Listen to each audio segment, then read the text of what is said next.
രതീഷേട്ടൻ അടുത്ത മാസം ലീവിന് വരും. പുള്ളി വന്ന് പ്രശ്നങ്ങളൊക്കെ അറിഞ്ഞു കഴിഞ്ഞാൽ ആകെ ആലോചിക്കാൻ വയ്യ.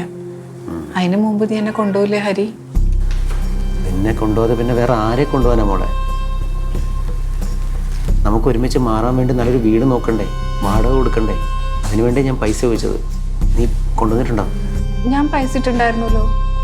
അത് 10 ഉള്ളൂ. ഞാൻ 25,000 ചോദിച്ചേ.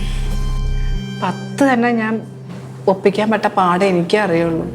മോളെ, വീടിന് അഡ്വാൻസ് കൊടുക്കണ്ടേ, പിന്നെ ഫസ്റ്റ് മന്ത് റെന്റും കൊടുക്കണ്ടേ? അതിന് പൈസ തികയൂല. ഈ 10,000 തന്നെ ഒപ്പിച്ച പാടെ എനിക്കേ അറിയുള്ളൂ ഹരി. പിന്നെ എങ്ങനെ മോളെ വീട് റെന്റിന് എടുക്കണേ?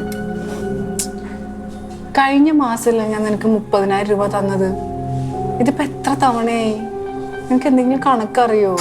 എൻ്റെ കഷ്ടപ്പാട് കൊണ്ടാ ദിവ്യ നിൻ്റെ അടുത്ത് ഞാൻ പൈസ മേടിച്ചത്. അതിന് നീ കണക്ക് വെച്ചിരുന്നെന്ന് എനിക്ക് അറിഞ്ഞൂടെ. ഒരു കാര്യം ഞാൻ ഉറപ്പ് വരാം, ചാവുന്നതിന് മുമ്പ് എല്ലാ പൈസ നിനക്ക് ഞാൻ തിരിച്ചു തന്നിരിക്കും.